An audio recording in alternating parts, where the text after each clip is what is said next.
Hello everyone! This is the second part of the video material about the self, understanding yourself in a social context. In the first video, we've learned about self-concept and self-knowledge. In the second part of this video, we'll learn about self-control and management of impression.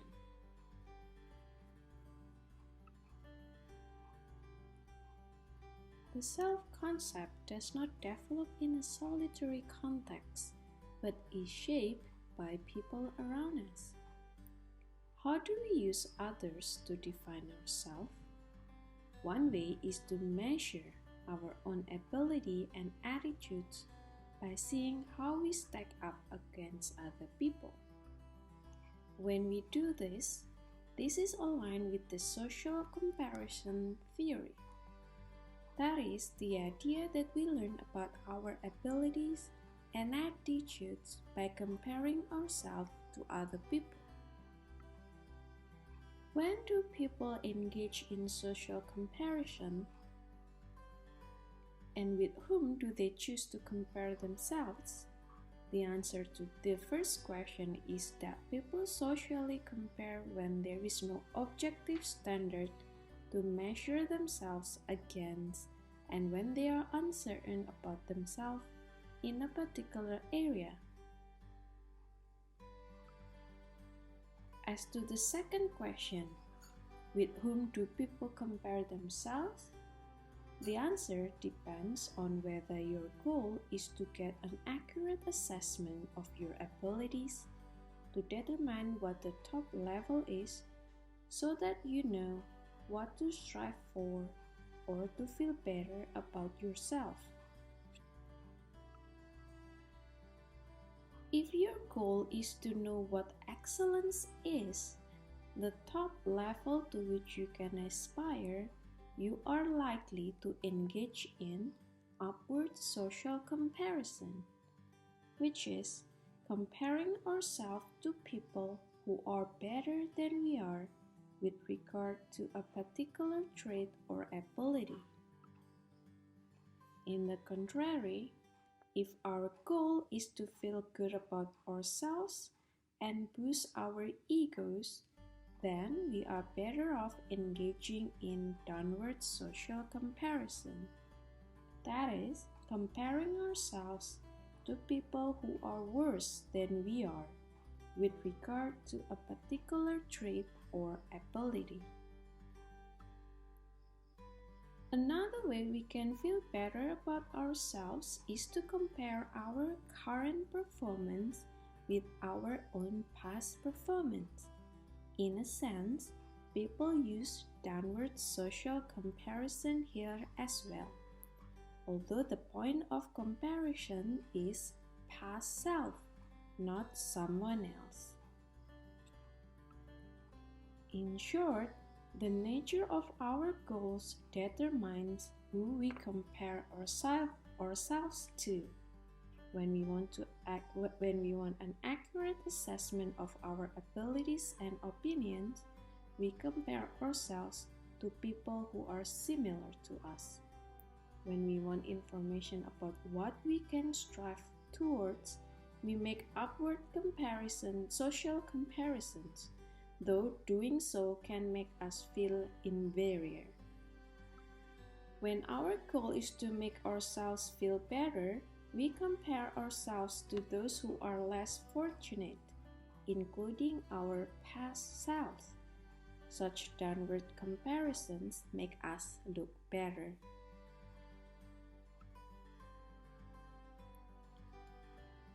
As we just learned in the previous slide, that sometimes we use other people as a measuring stick to assess our own abilities. When it comes to our views of the social world, we often adopt the views of our friends. Have you ever noticed that people who hang out together tend to see the world in the same way? One explanation for people holding common views, of course, is that birds of a feather flock together. That is, people who have similar views are attracted to each other, and are more likely to become friends than are people who have dissimilar views. However, it is also true that people adopt the views of the people they hang out with. Charles Cooley called this the looking glass self, by which he meant that we see ourselves and the social world through the eyes of other people, and we often adopt those views. In social psychology, we call this social tuning, the process whereby people adopt another person's attitude. Perhaps it seems obvious that friends influence what each other thinks. However, is social tuning can happen even when we meet someone for the first time? The answer is yes. The reason is that if we want to get along with that person, for example, and sometimes social tuning can happen unconsciously.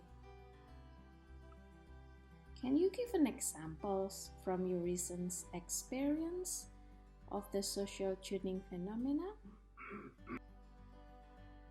Now we move to the third topic about self-control, the executive function of the self. An important function of the self is to be the chief executive who sets goals and makes choices about what to do in the present and in the future. This is what we call self-control, the ability to subdue immediate desires to achieve long-term goals. Self-control sometimes is easy because the path to our goal is clear and easy to achieve. But more often, it's hard because to get what we want, for example, a good grade in a class, we need to avoid short-term pleasures that would get in the way. For example, watching Netflix videos. Regulating our behavior and choices in optimal ways is often easier said than done, as anyone who has been on a diet or quit a bad habit knows. But take heart, social psychologists have identified some strategies that can improve self-control. Let's first take a look at what doesn't work. It is not helpful to avoid temptations simply by trying not to think about them. In fact, the more we try not to think about something, such as an ex-boyfriend or binge watching Netflix, the more those very thoughts keep coming to mind. Second, it doesn't work well simply to focus on the long-term goal and how important it is to us. Well then, what does work? First, it helps to form specific implementation intentions in advance of a situation in which we will need to exert self-control, making specific plans about where, when, and how we will fulfill a goal and avoid temptation. That is, instead of saying to yourself, I really want to get a good grade in my psychology class, make specific if-then plans that specify how and when you will study and how you will avoid temptations. For example, I want to go to the library on Thursday after dinner, and if my roommate texts me and says I should join her at a party that night, I will tell her that I'll meet up with her after I'm done studying. Get specific and plan how you will overcome obstacles in your way. Second, it works well to arrange our environment so that we avoid temptations in the first place. For example, if you think it will be too hard to ignore your roommate's text, then turn off your phone and store it in your backpack until you're done studying. Lastly, and this might sound controversial, is that it might help to make sure that you are well rested when trying to exert self-control. According to this view, self-control requires energy, and spending this energy on one task limits the amount of energy you have to exert self-control on something else. We now come to the last concept that we will discuss today, impression management, all the world's a stage. The last function of the self is impression management. That is, the attempt by people to get others to see them as they want to be seen.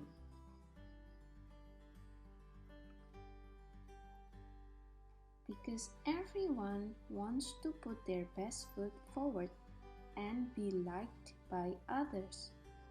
And many of us do so, for example, by posting flattering pictures of ourselves on Instagram or Facebook, or drawing attention to ourselves with clever tweets. But few go to extremes that some politicians have.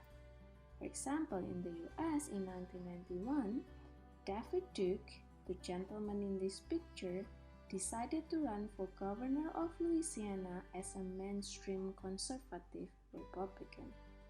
He had some obstacles to overcome in convincing people to vote for him because for most of his adult life, he had been a white supremacist and an anti-Semite who in 1989 had sold Nazis literature from his office. To improve his appeal, he claimed that he no longer supported Nazis' ideology.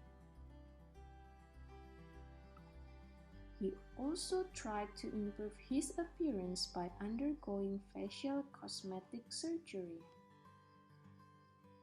Duke's campaign rhetoric didn't fool too many Louisiana voters though. They perceived the same racist message disguised in new clothes, and he was defeated by the Democratic candidate Edwin Edwards. Can you give an example of similar phenomena in Indonesia? Perhaps during the Jakarta elections.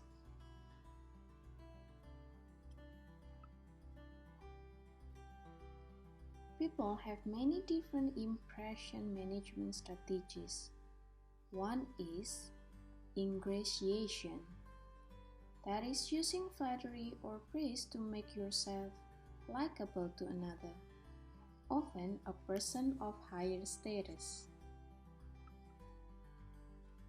We can ingratiate through compliments, by agreeing with another's idea, or by commiserating and offering sympathy, and so on. Ingratiation is a powerful technique actually, because we all enjoy having someone be nice to us, which is what the ingratiator is good at. However, such a ploy can backfire if the recipient of your ingratiation senses that you're being insincere. The strategy that has attracted the most research attention is self-handicapping. In this case, people create obstacles and excuses for themselves so that if they do poorly on a task, they can avoid blaming themselves. Doing poorly or failing at a task is damaging to your self-esteem. In fact, just doing less well than you expected or than you have in the past can be upsetting, even if it is a good performance. How can you prevent this disappointment? Self-handicapping is a rather surprising solution. You can set up excuses before the fact, just in case you do poorly. Let's say it's the night before the final exam in one of your courses. It's a difficult course required for your major and one in which you'd really like to do well. A sensible strategy would be to eat a good dinner, study intensively, and then go to bed early and get a good night's sleep. The self-handicapping strategy would be to blow off studying instead do some heavy partying, and then wander into the exam the next morning, bleary-eyed and muddle-headed. If you don't do well on the exam, you have an excuse to offer to others to explain your performance, one that deflects the potential negative internal attribution they might otherwise make. For example, that you're not smart. If you ace the exam, well, so much the better. You did it under adverse conditions, which suggests that you are especially bright and talented. There are two major ways in which people self-handicap. In its more extreme form called behavioral self-handicapping. People act in ways that reduce the likelihood that they will succeed on a task, so that if they fail, they can blame it on the obstacles they created rather than on their lack of ability. The obstacles people have found to use include drugs, alcohol, reduced effort on a task, and failure to prepare for an important event. Interestingly, research shows that men are more likely to engage in behavioral self-handicapping than are women. The second type, called reported self-handicapping, is less extreme. Rather than creating obstacles to success, people devise ready-made excuses in case they fail. We might not go out partying before an important exam, but we might complain that we are not feeling well. People can arm themselves with all kinds of excuses. For example, they blame their shyness, test anxiety, bad moods, physical symptoms, and adverse events from their past. However, a problem in preparing ourselves with excuses in advance is that we may come to believe these excuses and hence exert less effort on the task. Why work hard at something if you are going to do poorly anyway? Self-handicapping may prevent unflattering attributions for our failures, but it often has the perverse effect of causing the poor performance we feared to begin with. Further, even if self-handicappers avoid unflattering attributions about their performance, they risk being disliked by their peers. Now, after learning about the concept of the self, it is now for you to make a reflection. You may choose one from these two options and submit your reflections on Elo. The first option is, choose one most interesting social media figure according to you. A. In your opinion, how is his or her achievement, concept, and his or her confidence? B. How is his or her achievement and confidence affect your self-concept? The second option, observe your social media accounts across platforms. How do you present yourselves across different social media platforms? Is your self-representation the same or different across this platform, and why? You may provide a short description of your answers, or you may also visualize your reflection by making a simple meme, as in the example provided on the right picture. Thank you for your attention. Bye bye.